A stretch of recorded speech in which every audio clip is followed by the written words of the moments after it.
Hi everyone, welcome to the today's video. My name is Captain Shashank and along with me I have Divyansh. Hi, Captain. Hi Divyansh. So Divyansh is the producer of our channel. His company Monk of Kalyug does all the editing, production and post-production for us. And if you want, you can also contact him. He does a good job. He has a good team. And so why are we here today? I don't know. You have just invited me. Said video करना है तेरे साथ. तो basically Divyansh एक millennial है, मतलब extreme millennial. He is 26 years of age and I had written a tweet thread in 2020 which got liked by a lot of people and I got a lot of interest on it, which was based on financial independence. Okay. तो जैसे अपनी बात होती है, तुम भी बोलते हो कि सर इतना पैसा चाहिए कि फाइनेंशियली इंडिपेंडेंट हो जाए, मतलब ऑप्शंस आ जाए लाइफ में. ये नहीं हो कि पैसे के लिए मुझे कुछ ऐसे जॉब करनी पड़ रही है, बिकॉज आप पैसों के लिए जॉब करते हो और अपने फुलफिलमेंट के लिए वर्क करते हो. So that is the difference between job and work. So will review that thread today and will go through each tweet one by one and will discuss कि कैसे शॉर्ट एक प्लान बनाया जा सकता है, the way to financial independence. So the title of the thread is How to Get Financially Independent, or I like to say license to do whatever the fuck you want. Of course, legal stuff. Hindi में कहें तो अपनी मर्जी का मालिक कैसे बने. Exactly. सो मतलब जो भी ये स्टेप्स हैं, इनको अगर आप फॉलो करते हो तो आपके पास वो एक इंडिपेंडेंस आ जाती है टू से फक यू. अगर आपका बॉस चूतिया है तो उसको आप फक यू बोल सकते हो कि मैं अपना दूसरा देख लूंगा. अगर आपकी वर्किंग आवर्स आपको पसंद नहीं आ रहे हैं तो you can say fuck you and you can do something else that you want. So it literally gives you an options, plethora of options. जो आपको करना है वो आप कर सकते हो, एंड ऑफ कोर्स लीगल. ये नहीं कि मैं कल को ड्रग्स बेचना शुरू कर दूंगा और ये तो मैं तो फाइनेंशियली इंडिपेंडेंट है. Will talk about this in later, but जो भी लीगल स्टफ है that you can follow your passion etcetera. Okay.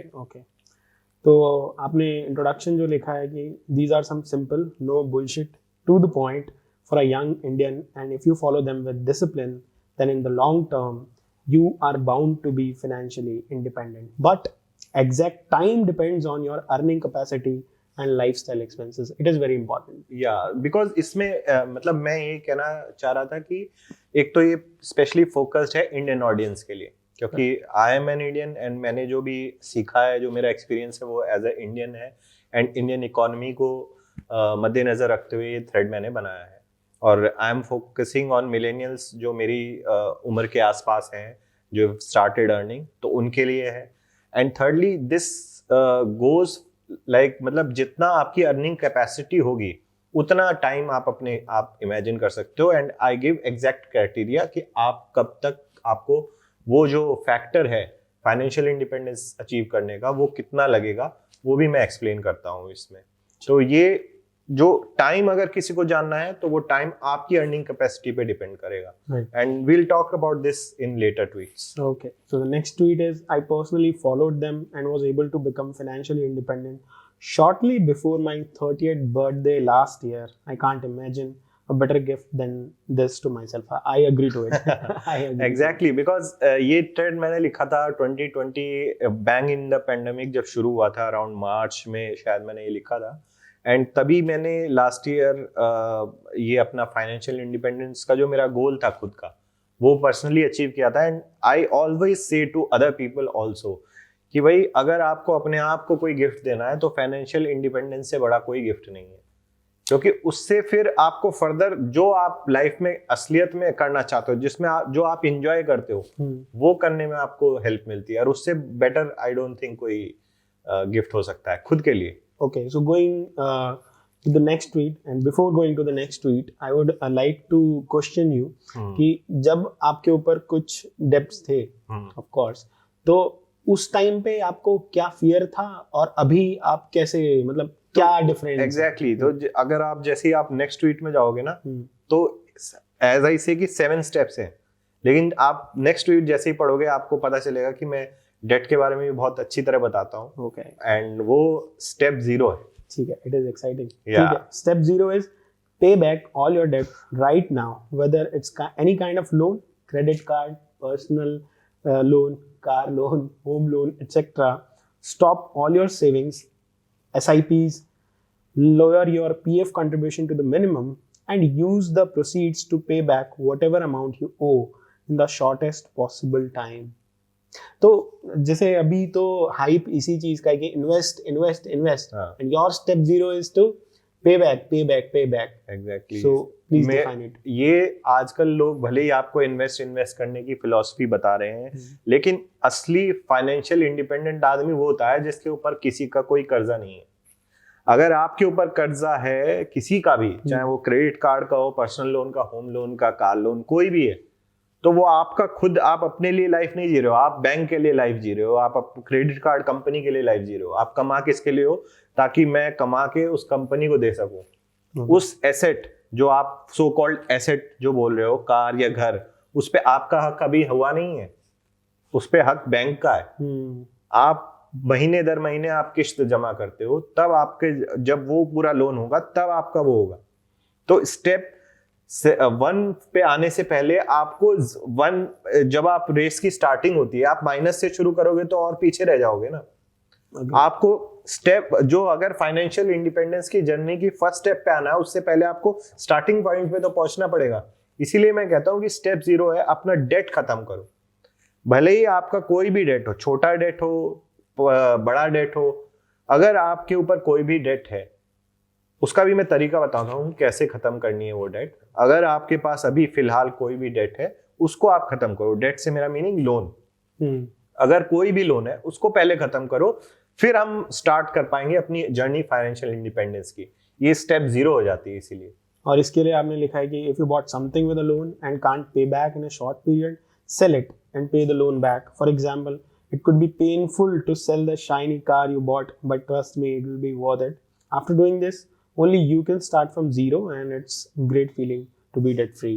Exactly. अगर आपके ऊपर कोई कर्जा नहीं है तो आप किसी से भी कोई भी अपना काम कर सकते हो, कहीं भी आज आपका मन है कहीं और जाके सेटल होने का, वो भी आप कर सकते हो. लेकिन अगर आपके ऊपर लोन है तो आप वहीं बंधे हुए हैं. ठीक है. और आज की डेट में कोई भी बंदा ये नहीं कह सकता कि अगले 5 साल में मैं कहाँ पे हूँगा, क्योंकि आपके जॉब सिनेरियो हमेशा चेंज होते रहते हैं, आपके स्किल्स डिफर करती रहती हैं. कल आप कोडिंग कर रहे थे, आज आप यूट्यूब के वीडियो बना रहे हो, या आप किसी और कंपनी में काम कर रहे थे, एस्टेब्लिश कंपनी में, आज आप स्टार्टअप में काम कर रहे हो, उसकी रिक्वायरमेंट कहीं और है.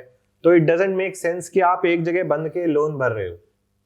तो उसका ये है कि अगर आपने कार ली है तो कार, अगर आप उसको नहीं चुका पा रहे हो जल्दी, तो आप कार बेचो और उसको लोन को खत्म कर दो.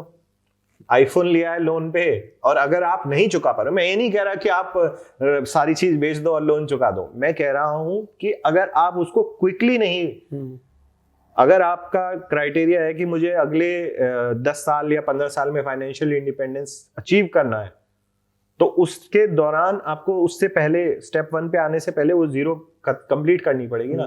तो अगर आपको लगता है कि उसमें मेरा ज्यादा टाइम जाएगा उस लोन को चुकाने में, तो आप उस एसेट जो भी आप उसको बेचो और लोन खत्म करो. ये एक मेरा कहने का मतलब है. ठीक है. फिर नेक्स्ट स्टेप जो है, आई थिंक इसी से रिलेटेड यही है कि एक तरफ हम कह रहे हैं कि बेचो, तो अगर हमें कहीं पे जाना है, हमें कार चाहिए, या हमारे घर में फर्नीचर का काफी एक्सपेंस होता है, तो आपने नेक्स्ट स्टेप मेंशन किया है रेंट. आपने फोर्स किया इस पे कि start renting step instead of buying, whether it's a place to live, transportation, furniture. You've got all the options these days, options like Uber, Rent-A-Mojo, etc. If you can rent it, then don't buy it, period. It's that simple. Exactly. जो मैंने अभी भी बताया कि आपको जब confirm नहीं है कि मुझे सिटी में ही अपनी लाइफ गुजारनी है या इस सिटी में सेटल होना है, या सो कॉल्ड, तो आप उसमें बनना क्यों चाहते हो? आप वहां पे हाउस खरीद रहे हो या अपना फर्नीचर इकट्ठा कर रहे हो. फिर, और पहले ये समझ आता था क्योंकि पहले आपके पास ऑप्शंस नहीं थे. Renting was also a difficult task. आजकल तो आप ऑनलाइन ब्रोकर्स हैं, वहां से रेंट कर सकते हो, मतलब सप्लाई डिमांड का उतना इश्यू नहीं है. देन अगेन, कार खरीदने से बेटर आप उबर चलाओ, मतलब उबर में ट्रैवल करो अगर, और अदर पब्लिक ट्रांसपोर्ट यूज कर सकते हो. देखो, थोड़ा सैक्रिफाइस आपको कंफर्ट में करना पड़ेगा, तभी आप for you will be prepared for future. और अगर आपको लगता है कि मेरे को इस चीज की जरूरत है, तो उसका एक छोटा सा एनालिसिस, आजकल hundreds of resources are available कि रेंटिंग और बाइंग में क्या बेटर है। आप उसको सर्च कर सकते हो, रिसर्च कर सकते हो। एंड मेरा हमेशा प्रेफरेंस रहता है कि अगर आप कोई चीज रेंट कर सकते हो तो उसको खरीदने का मतलब नहीं, अनटिल अनलेस आपको एक कमिटमेंट करनी है उससे कि मेरे को अगर मैं आईफोन है या कोई मेरा लैपटॉप है, उससे मेरा इनकम जनरेटिंग एसेट है वो एक, कि मैं उससे वीडियो बना सकता हूँ या लैपटॉप से मैं कोडिंग कर सकता हूँ या और दूसरे तरीके के काम कर सकता हूँ और उससे मैं इनकम जनरेट कर रहा हूँ, then it makes sense to buy a good laptop. But अगर आपका नॉर्मल काम है, सर्फिंग के लिए है, तो you can even rent a laptop. Like businesses क्या करते हैं, वो थोड़ी सारे लैपटॉप्स खरीदते हैं, they take on rent, they make it makes business sense. So that's why I say कि rent if you can rent it, then don't buy it. Agree. Step 2 is don't try to save in places which end up consuming your time and energy, which in turn dwarf any saving, if any you do. For example, hire a maid to do household chores. Yes, in India you have this privilege at low cost, order groceries online, etc. So इसमें I simply try and put out कि ये नहीं कि मैं 10 रुपए अगर मुझे बच रहे हैं वहां दूसरी दूर की शॉप से जाके लाने के लिए सामान, और वहां मेरा जा रहा है 1 घंटा, तो time is equivalent to your efforts in money. तो अगर आप वो छोटी छोटी सेविंग्स भी कर रहे हो उसमें, लेकिन उस सेविंग्स में आपका टाइम जा रहा है। अभी जब आपके पास रिसोर्सेज कम है, फाइनेंशियल रिसोर्सेज कम है, तो time is your biggest resource. तो टाइम को ऐसी जगह लगाओ जहां से आपकी कोई इनकम जनरेट हो, ना कि छोटी छोटी सेविंग्स कि मैं घर के काम कर लेता हूं तो थोड़ी बचत हो जाएगी। Specially in India, that's why I say कि specially in India you have that privilege कि आप एक मेड या कुक रख सकते हो ऑन चीप कॉस्ट। इतना भी नहीं एक्सपेंसिव है मेड या कुक रखना। तो उसको अगर आप रखते हो तो आपका जो टाइम की सेविंग होती है उसको आप यूटिलाइज करो ना अपने इनकम जनरेशन में। राइट। यही आपका नेक्स्ट ट्वीट है कि utilise this, save time and energy somewhere which increase earnings. Of course, the more you earn, the early you can achieve your goal of financial independence. Learn new income skills, start a side hustle, do whatever it takes to max your income. A laptop and internet give you a whole universe of opportunities. Agree to it. I'm sure you'll agree to it because you do the same. मतलब अगर आपके पास एक laptop और internet है या एक mobile और internet है, तो there are plethora of opportunities available. बहुत सारे ऑप्शंस हैं, आप उसको एक्सप्लोर कर सकते हो। एंड जो टाइम आपकी सेविंग हो रही है अदर काम करने में जो जाती, उसको आप यूटिलाइज करो अपने इनकम जनरेशन में। Maximise your income, don't, because आप एक बात देखो, आपकी जो इन्वेस्टमेंट आप करोगे उसकी इक्वेशन क्या है? Income minus expense is equal to saving, and savings is what you will invest. Expense आप जीरो कर सकते हो क्या? नहीं। कुछ तो पे आपके लिविंग एक्सपेंस हो गए, बट क्या इनकम पे कोई लिमिट है कि बस इतनी ही मैं कमा सकता हूँ, 1 लाख लगा कमा सकता हूँ या 2 लाख कमा सकता हूँ? नहीं है ना। तो जो चीज बढ़ सकती है उसको बढ़ाने में फोकस अगर हमारा ज्यादा रहे। Expense, I am not saying कि गो एंड स्प्लर्ज की जितना कमा रहे हो सब, एक्सपेंस मॉडरेशन में करो कि मतलब मेरा टाइम जहां बच रहा है उसमें मैं पैसा दे सकता हूँ। कि मतलब अगर मेरे को घर के काम कराने तो I keep a made and she will do the work, and the whatever time I save in that, वो मैं अपने इनकम जनरेशन में लगा रहा हूँ।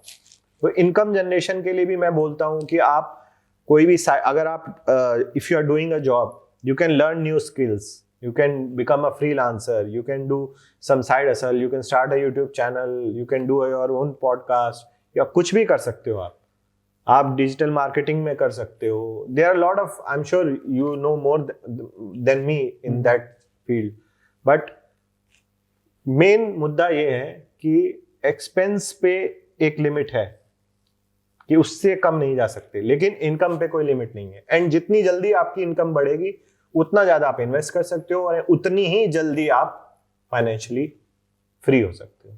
और मेरा भी एक्सपीरियंस अभी तक का यही है कि प्रॉब्लम इस एज में ये होती है, अगर हम 20 से 26 की बात करें तो, कि हम इंट्रोस्पेक्शन करना भूल जाते हैं, हम कर क्या रहे हैं। जैसे मेरी जॉब, अगर मैं जॉब कर रहा हूँ तो मैं जॉब करता रह रहा हूँ और मेरी इनकम आती जा रही है और मैं उससे नई नई चीजें लेता जा रहा हूँ। मुझे एसेट और लायबिलिटी में डिफरेंस नहीं पता, मैं लायबिलिटीज गेन करता जा रहा हूँ, मुझे लग रहा है कि मेरी एक सोशल वैल्यू बन रही है और इंट्रोस्पेक्शन किया नहीं। अब बाद में देखा कि यार ये ऐसे सारे लायबिलिटीज थे जिन्हें मैं अवॉइड कर सकता था, प्लस जिन चीजों में मैंने टाइम से ये खराब कर दिया वो मैं कुछ और भी कर सकता। जैसे आपने कहा कि यार अगर आप घर के काम कर रहे हो, आप जनरली हम कॉलेज टाइम में और थोड़ा सा जो हमारा 2-3 साल जॉब का पीरियड होता है उसके बाद हम लोग बैचलर्स लोग ऐसे ही रहते हैं, पीजीज वगैरह में रहते हैं। कुछ लोग अडॉप्ट करते हैं कि भाई हम खुद से ही काम करेंगे सारा, और वो जॉब करने के बाद 3 से 4 घंटे खराब कर देते हैं। एग्जैक्टली। जबकि कुछ स्मार्ट लोग भी होते हैं जो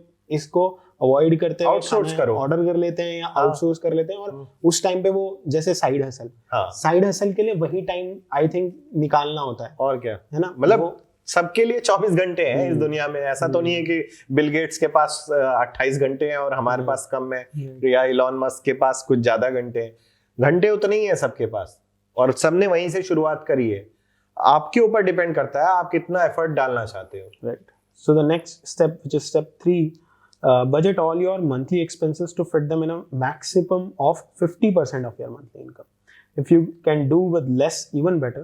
You may require to undergo some lifestyle changes, but it will be worth the sacrifice. Exactly. मतलब एक आप जो भी आपकी फॉर एग्जाम्पल अगर आप 100 रुपए महीने के कमा रहे हो तो कोशिश ये की जाए कि 50 रुपए में मेरे खर्चे निकल जाए महीने के। जो भी आपकी इनकम है 50% की आप एक लिमिट लगा दो, और अगर आप उससे और कम कर सकते हो and that will be possible if your income increases. तो आप अगर आपका लाइफस्टाइल में स्टैंडर्ड एक मेंटेन रहता है, ये नहीं कि आपकी इनकम के साथ आपका लाइफस्टाइल भी बढ़ रहा है, तो this can easily be done. आप 50% of your income you can easily use to lead a good life, a comfortable life. Luxury में नहीं जाना, लग्जरी में जाते हैं वहां दिक्कत आ जाती है। भाई अपने को किंग साइज बेड चाहिए वो भी ले लो। आप किंग साइज बेड भी ले लो, चलो वो वन टाइम इन्वेस्टमेंट है, आप वहां पे डेली सोते हो, कोई चीज आप डेली यूज करते हो, उसमें कोई सोचने की जरूरत नहीं है। पर अगर आप कुछ ऐसी फ्लैशी थिंग्स, क्लोथ्स का तो मुझे बिल्कुल भी समझ नहीं आता, क्योंकि आप क्लोथ्स का I literally see them as a functional product, कि मेरे को ठंड लगती है इसलिए मैं कपड़े पहनता हूँ, and there is a societal कि भाई आपको कपड़े पहनने जरूरी है, तो वो मुझे समझ आता है। बट आप अगर उसमें ज्यादा जाते हो तो फिर वो वहां दिक्कत आ जाती है। तो बेसिकली कहने का मतलब ये है कि आप सबसे पहले तो अपना बजट एक बना लो, कि आप ऑब्जर्व कर लो, नोट डाउन कर लो, एक्सेल शीट बना लो, या जो भी आपका मन करता हो डायरी में लिख लो कि इतने मेरे खर्चे हो रहे हैं और इतनी मेरी इनकम है। ज्यादा कुछ नहीं करना, बस इतनी इनकम है, इतने मेरे खर्चे हैं। इनकम का जो रेशियो है एक्सपेंस के साथ 1:2, मतलब अगर आप 100 रुपए कमा रहे हो तो 50 रुपए से ज्यादा आपके एक्सपेंस नहीं होने चाहिए पूरे महीने या साल के, जो भी आप टाइम पीरियड ले रहे हो। एंड स्टेप 4 इज रिलेटेड कि 50% जो सेव किया उसका क्या करना है। So start saving the rest of the 50% और more to make a corpus that covers all your expenses for at least 6 months. Keep it in a bank saving account. HDFC, SBI recommended. Why recommendation? Exactly. So पहले मैं बताता हूँ ये मैं क्यों बोल रहा हूँ। आपने अपने एक्सपेंसेस नोट डाउन कर लिए एंड उसको आप फ्रीली एक नोट कर लो कि मेरा जितना भी आ रहा है उसकी into 6 अमाउंट जो है, मान लो अगर मेरा साल महीने का खर्चा 50,000 है, into 6 it becomes 3 lakhs. Right? तो 3 लाख रुपए मैं सबसे पहले वो जोड़ूंगा। स्टेप 0 थी अपनी, सारा डेट खत्म किया, मैं 0 पे आ गया हूं, क्योंकि पहले तो मैं नेगेटिव में था। अब पहला स्टेप जो है, जब मैंने पूरा अपना डॉक्यूमेंटेशन कर ली कि मेरी इतनी इनकम और इतना एक्सपेंस है, एंड एक्सपेंस का मुझे एक फिगर पता चल गया राउंड अबाउट, मान लो मेरा 50,000 है, तो 6 महीने का एक्सपेंस अपना एज एन इमरजेंसी फंड मैं उठा के एक बैंक अकाउंट में डाल दूंगा और भूल जाऊंगा। 3 लाख रुपए अगर मेरा 50,000 रुपए एक्सपेंस है, उसको मैं डालूंगा अपने बैंक में। उसको ना कोई मैं इन्वेस्टमेंट के तौर पे सोच रहा हूं, it is only for emergency. And why I say HDFC and SBI, because these are the 2 biggest bank, one is in private and one is in public sector. तो आपको जो भी ठीक लगता हो अपने हिसाब से चूज कर लो, बिकॉज बाकी बैंक कल को रहे ना रहे आपका पैसा फंस जाए, बट जो एटलीस्ट आज के टाइम पे इंडिया के जो बिगेस्ट बैंक है, SBI is the biggest bank and HDFC is the biggest bank in private sector, तो आपको जो भी अच्छा लगता हो आप उसमें अपना डाल के रख लीजिए। मेरे भी इन्हीं 2 बैंक में अकाउंट एग्जैक्टली तो आप एक अकाउंट अपना जो है उसको यूटिलाइज करो कि मैं उसमें अपना इमरजेंसी फंड पार्क करके रखूंगा, उसको कहीं यूज नहीं करूंगा। Right. And why I say that I'll cover I think in the next tweet. Right. The corpus created is not to be used for any purpose other than emergencies, and vacation is not an emergency, but job income loss, if used, then fill it up again as soon as possible. So basically मैं वही कह रहा हूँ कि job loss हो या income loss हो या कोई मेडिकल इमरजेंसी टाइप कुछ हो जाता है उसके लिए है वो। And vacation is not an emergency कि मुझे कहीं घूमने जाना है तो मैं उसके लिए यूज कर लूँ, ऐसा नहीं है। उस पैसे को आप डाल के भूल जाओ until and unless आपके ऊपर कोई इमरजेंसी आती है। And I specify job loss, income loss is an emergency, medical is also an emergency. And उस पैसे को अगर आप यूटिलाइज करते हो उसको तुरंत विदाउट फॉरगेटिंग एनीथिंग उसको आपको फिल कर देना वापस उसी लेवल पे जिस लेवल पे वो होना चाहिए, यानी कि 6 months of monthly expenses. Right. Then the step 5 is start a health insurance policy of adequate cover, 1-2 million rupees in India, for you and whoever you would be willing to pay the medical bills with your life savings in case they get sick. So like spouse, children, parents, siblings, etc. So basically मैं कहने का मतलब है ये सब अपनी अभी हमारी इन्वेस्टमेंट शुरू नहीं हुई है, राइट, क्योंकि सब लोग इन्वेस्टमेंट शुरू कर देते हैं और फिर ये सारी गलतियां कर देते हैं। और वो आप इंडिया में आज भी उठा के देखो 80% लोग ऐसे हैं जो अपनी लाइफ की सेविंग्स एक सिंपल सी मेडिकल इमरजेंसी, क्योंकि आज आप किसी भी चीज का ऑपरेशन, हार्ट अटैक या इस टाइप की कोई सिचुएशन होती है आपका आराम से 5-10 लाख का बिल आ जाता है अस्पताल का। तो फिर क्या होता है, जितना भी आपने अभी तक सेव किया वो सारा उसमें चला गया। बट एक वंडरफुल सॉल्यूशन अवेलेबल है मार्केट में, that is called health insurance. अगर आप उसको, और इसमें वो नहीं करनी कंजूसी, एज आई मेंशन इंडिया में अगर आपको नॉर्मल एक हेल्थ इंश्योरेंस चाहिए तो एटलीस्ट 10 to 20 lakhs का आपका कवर होना चाहिए, क्योंकि उतना आमतौर पे एक इमरजेंसी में आपका खर्चा आ सकता है। एंड आई ऑल्सो से कि आपने अपना ले लिया उससे फर्क नहीं पड़ेगा।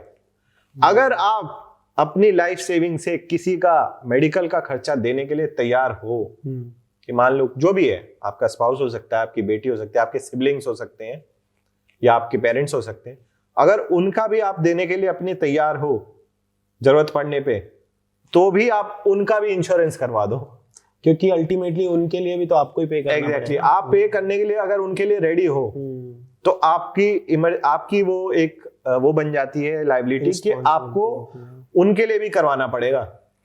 वरना फिर क्या होगा, अरे मैंने अपना तो करवा रखा है लेकिन उनका हो गया, फिर आपकी लाइफ सेविंग्स वहां चली गई।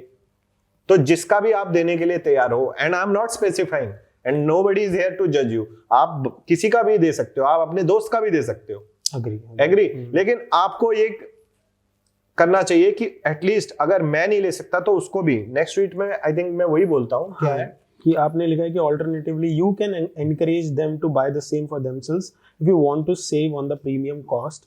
Don't depend on your employer's health plan, and the earlier you buy, the lesser you pay in premium. Exactly. तो मेरा कहने का मतलब यही है कि आप अगर अपने दोस्त का भी देना चाहते हो तो आप उनको इनकरेज कर सकते हो, अपने भाई बहन को देना चाहते हो उनका मेडिकल एक्सपेंस का, तो आप उनको इनकरेज कर सकते हो कि अगर if you are an earning member तो आप अपना प्रीमियम खुद से पे करके, क्योंकि उनके लिए भी तो ये जरूरी है ना, अल्टीमेटली उनकी भी तो लाइफ सेविंग्स जाएंगी और आपकी भी जा सकती है इनकेस उनके पास नहीं है तो आप उनको इनकरेज कर सकते हो और उनको समझा सकते हो कि ये क्यों करना जरूरी है। Exactly, that is the point that I wanted to bring out in this. ठीक है, तो अब हमने एक इंट्रोस्पेक्शन किया, हमें लगा हमारे ऊपर लायबिलिटीज हैं। हाँ। फिर हम स्टेप 0 को हमने कवर किया, हमने वो सारी लायबिलिटीज को बियर आउट खत्म करने के लिए, डेट्स को खत्म करने के लिए काम किया।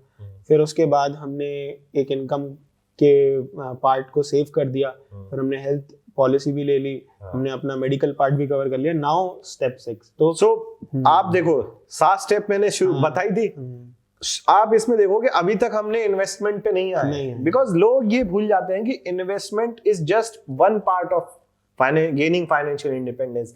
ये सारी चीजें जब आप मैनेज करके यहाँ पे पहुंचते हो उस लेवल पे, अभी तक मैंने एक भी स्टेप में नहीं बोला कि आपको इन्वेस्ट करना है। आपको सेव करना है, आपको हेल्थ इंश्योरेंस लेना है, और अगर आप ओनली अर्निंग मेंबर हो उसके लिए भी मैं लास्ट में बताता हूँ कि लाइफ इंश्योरेंस भी कब लेना चाहिए, तो वो भी जरूरी है।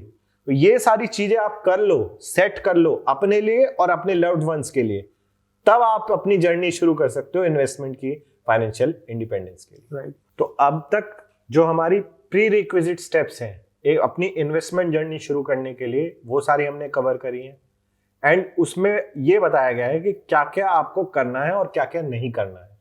तो नेक्स्ट पार्ट जब हम इसका करेंगे वीडियो का, उसमें हम डिस्कस करेंगे कि एक्चुअल इन्वेस्टमेंट जो हम अपना कॉर्पस बचा रहे हैं, जो सेविंग्स कर रहे हैं, उनको कहाँ डालना है।